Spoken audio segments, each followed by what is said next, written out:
Hello and welcome to कड़क cricket. मैं हूं आपके साथ पंकज भार्गव और ये देखिए जंगल में शेर आ चुका है। कौन है हमारे साथ? एकदम शानदार, लाजवाब, बेमिसाल राजीव मिश्रा। सोमवार का दिन है, हफ्ते की शुरुआत हो रही है। दिलचस्प मुकाबला होने वाला है किसके बीच?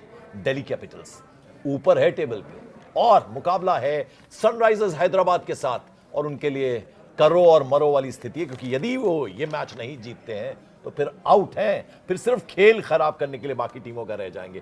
तो यहां पूरी जान लगानी होगी। और हां, इससे पहले कि हम जरा आज के इस मैच पर, जबरदस्त मुकाबला जो होने वाला है उस पर चर्चा करें, उससे पहले ये याद दिला दें आपको, जरूरी आपको याद दिलाना, सफेद रंग का पन्ना और पेन हाथ में ले लीजिए, क्योंकि प्रोग्राम के आखिर में हम आपको बताएंगे वो टीम जो आप पे करेगी बरसात। मालूम है ना कौन सी वाली बरसात? ये बताइए अब जरा मुकाबला किस तरह से देखते हैं। देखिए, दिल्ली टीम जो पॉइंट्स टेबल में अगर एसआरएच से बात करें उनसे बहुत ऊपर है, लेकिन पिछला मैच वो हार के आ रहे हैं। वहीं एसआरएच की बात करें जो पॉइंट्स टेबल में नीचे हैं, तो वो अपना पिछला मैच सीएसके से जीते हैं। हाँ। तो ये मोमेंटम के लिहाज से देखें तो सनराइज सोच रहा होगा यार काश ये मोमेंटम अगले 5 मैच में बना रहे 10 पॉइंट्स लें और टोटल 16 जो कि असंभव है, ये तो मैं बोल सकता हूँ। टोटल 16 अंक लें, लेकिन असंभव नहीं पंकज भाई, कि मुंबई अगर 6 मैच जीत के आ सकती है लगातार। जब आपने ऐसा नाम ले दिया मुंबई, तो मतलब कोई भी टीम नहीं, इससे पहले आरसीबी ने लगातार 7 मैच जीत के क्वालिफाई किया है। तो मतलब ऐसा हुआ है आईपीएल में। लेकिन हाँ, लेकिन एक बात उम्मीद करेंगे करे ऐसा लेकिन और हमें पंकज भाई की हमें गलत साबित कर दें। लेकिन आपकी बात में दम है, और वो असंभव इसलिए है कि उनकी बैटिंग टॉप ऑर्डर पूरी तरह से फ्लॉप है, बॉलिंग में कुछ दम नहीं जा रहा है। तो एक आध मैच में फ्लूक में आप जीत जाएंगे, जैसे सीएसके के खिलाफ शमी इतना बड़ा नाम है, कुछ कर नहीं पा रहे। लो स्कोरिंग मैच था सीएसके के अगेंस्ट, 150 रन चेस करने, तो उसमें भी 5 आउट हो गए थे एसआरएच के। जी जी जी। तो उनका बैटिंग ऑर्डर है पूरी तरह से वो फेल नजर आ रहा है। पहला मैच छोड़ दे तो, यानी पहला मैच और फिर 8 मैच का एक लंबा गैप है, और अब ये मैच खेलने आ रहे हैं। और मैं कप्तानी की बात करना चाहूंगा। देखिए, अक्षर पटेल जो अस्त्र शस्त्र उनके पास हैं, उसको किस खूबसूरती से वो इस्तेमाल करते हैं। उन्होंने एक बार नहीं कई बार उदाहरण दिया है इस बार की, अगर हम आईपीएल मुकाबलों को देखें। और उधर पैट कमिंस हैं, ओल्ड हैंड है, लेकिन वो कुछ कर नहीं पा रहे। उनके पास असला भी उतना शानदार है नहीं।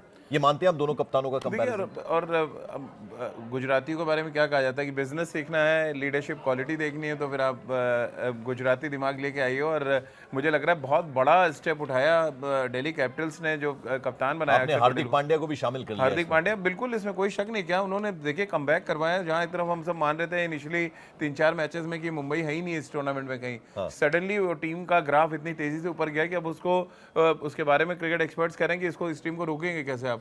तो वही हाल दिल्ली कैपिटल्स का है। जिस तरह से टीम को लेके चले, आपने बिल्कुल ठीक कहा, जो असलहे थे, जो अवेलेबल रिसोर्सेज थे, उसका बहुत कमाल इस्तेमाल किया अक्षर पटेल ने। हैदराबाद की मैं बात करूं, राजीव गांधी जो स्टेडियम है, शाम का मुकाबला, हालांकि पिच किस तरह से खेलती है? तो पिच बहुत फ्लैट है, वहाँ पे रन तो बनते हैं, लेकिन बड़ा मैं सरप्राइज हूँ कि पहले मैच में 246 बनने के बाद उस मैदान पे अगले जो मैचेस तमाम हुए उसमें बैटिंग टीमें स्ट्रगल कर रही थी, वहाँ पे रन उतने आए नहीं है।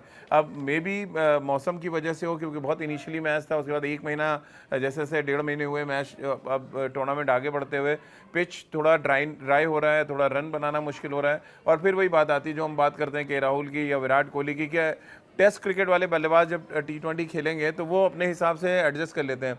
T20 प्योर खेलने वाले बैट्समैन वही चौके छक्के लगाते रहते हैं, और उनका हश्र ये होता है कि जब थोड़ी कठिन परिस्थिति और पिच आती है तो वहाँ पे वो एक्सपोज हो जाते हैं। तो यही एक्सपोज हो रही है सनराइजर्स हैदराबाद। सारी टीम अगर आप देखें, सब T20 वाले बैट्समैन हैं। अभिषेक शर्मा, ईशान किशन, ऊपर आप ट्रेविस हेड को देख लें, इनका स्टाइल एक ही तरीके का खेलने को बदल नहीं पा रहे हैं, जिसकी वजह से टीम स्ट्रगल कर रही है। चलिए, अब जरा मैं ऑन पेपर्स अगर बात करूं, तो अगर मैं दिल्ली कैपिटल्स की अगर चर्चा हो, तो आप देखिए कि एक से एक डुप्लेसिस वापस फॉर्म में आए हैं। अभिषेक पोरेल की बात करूं, मैकडर्क की बात करूं, मैं करुण नायर की बात करूं, और केएल राहुल जो कमाल इस बार उन्होंने किया, खुद अक्षर पटेल।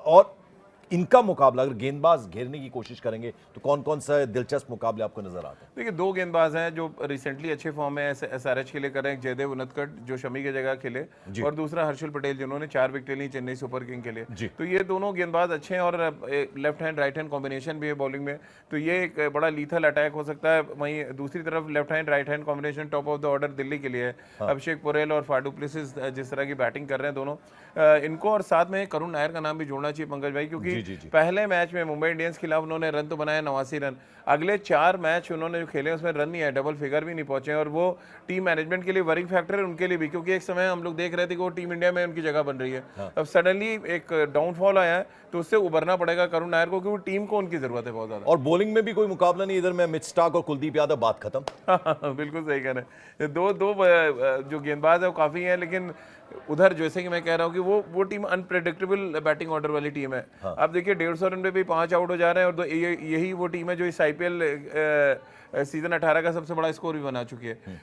जो कंबाइंड एफर्ट होना चाहिए बल्लेबाजी, तो वो नहीं है। चलिए अच्छा ये बता दीजिए कि एसआरएच का कौन सा ऐसा बल्लेबाज और गेंदबाज इधर से दिल्ली कैपिटल से, तो वो इंटरेस्टिंग मुकाबला अगर कोई नजर आ रहा हो। देखिए एक तो अभिषेक शर्मा जिन्होंने शतक लगाया, फिर अगले मैच में 40 भी बनाया, वो एक बड़ा रोल प्ले कर सकते हैं इस मैच में। अगर हम बॉलिंग में जाएं दिल्ली की तरफ से, तो मुझे लग रहा है अक्षर पटेल एक ऐसा नाम है जो नई बॉल के साथ उन्होंने गेंदबाजी की पिछले मैच में, और कमाल की गेंदबाजी की थी। और ये डिसीजन लेना एक कैप्टन का काम होता है कि बीइंग अ स्पिनर मैं आके बॉल डालूंगा सर्किल में, जब लाठी चार्ज होता है पहले 6 ओवर में, तो उस लाठी चार्ज को रोकने के लिए अक्षर पटेल खुद आए थे। तो अभिषेक शर्मा वर्सेज मुझे लग रहा है अक्षर पटेल एक बड़ा इंटरेस्टिंग बैटल देखने को मिलेगा। अच्छा मैं 2 गेंदबाजों की बात करना चाहूंगा, वो तो नहीं है इस टीम में, लेकिन युजवेंद्र चहल और कुलदीप यादव, क्या खास है इन दोनों खिलाड़ियों में जो इनको दुनिया के श्रेष्ठतम, वो कहते हैं ना कि जब ये इंडियन स्क्वाड में एक साथ होते हैं तो बड़ा ही लीथल। और साउथ अफ्रीका मुझे याद है 2018 पंकज भाई मैं कवर कर रहा था वो सीरीज, टेस्ट सीरीज हम 2-1 से हार गए थे, लेकिन जिस तरह से हमने 5-0 से वनडे सीरीज जीती है, फिर T20 जीता, उसमें कुलचा का बड़ा इंपॉर्टेंट रोल था। और वो पहली ऐसी सीरीज थी जब इनको इंट्रोड्यूस किया था विराट कोहली की कप्तानी में, क्योंकि अश्विन और जडेजा को तब वाइट बॉल क्रिकेट में थोड़ा साइडलाइन किया गया था, और वहाँ से ये जोड़ी चली थी, अगले 2-2.5 साल चली, फिर अचानक बीच में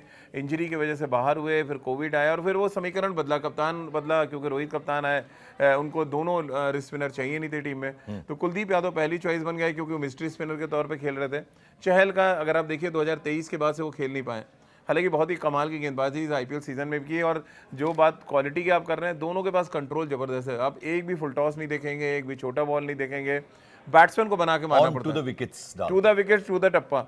आपको आपके अंदर जिगरा है तो आप निकल के मार दीजिए, आप रिस्क लेके मारना है मार लीजिए, मैं आपको खराब गेंदे नहीं फेंकूंगा। इन दोनों का मूल मंत्र यही है। चलिए अब देखिए ध्यान से, सिर्फ सुनना है आपको, क्योंकि अब वो सपनों वाली टीम आपके सामने पेश होने जा रही है धीरे धीरे। कुछ व्यूअर्स कहते हैं थोड़ा धीरे बताइए, तो देखिए हम गिनेंगे 11 खिलाड़ी और धीरे धीरे आपको बताएंगे। बताइए जरा, टीम बताइए। चलिए तो फटाफट टीम बना लेते हैं अपनी, जो हम लोग फैंटेसी टीम एक बनाते पहला हैं। खिलाड़ी मुझे चुनने दीजिए। हाँ चलिए, आज पहला अक्षर पटेल। बिल्कुल ठीक है, वो कैप्टन भी आप बना दीजिए उनको। 1 कैप्टन भी बना दिया, चलिए पहले ही बता दिया। कैप्टन कौन? अक्षर पटेल 1। चलिए अक्षर पटेल आपने रख लिया, तो अब इधर से अगर हम देखें तो अभिषेक शर्मा को हम रखते हैं टीम में 2 और डुप्लेसिस 3 करुण नायर 4 क्लासन 5 जिनके बारे में हम थोड़ी चर्चा नहीं कर पाए 5 और नितिश रेड्डी 6 स्टब्स को रखेंगे यहाँ 7 फिर अगर आप बॉलिंग पे आ जाएं हम, तो हर्षल पटेल 8 मिचेल स्टार्क 9 राहुल के राहुल एक और नाम 10 जो मुझे रखना चाहिए, और कुलदीप यादव 11 खिलाड़ी हो गए। वाइस कैप्टन बता दीजिए। के राहुल जब आपने टीम में रखवा दिया उनको, मतलब सिलेक्शन कहते हैं जबरदस्ती का सिलेक्शन कराया गया। चलिए तो मान लिया जाए अक्षर पटेल कैप्टन है और वाइस कैप्टन केएल राहुल है, तो ये देखिए टीम बना दी। अब जरा एज बताइए।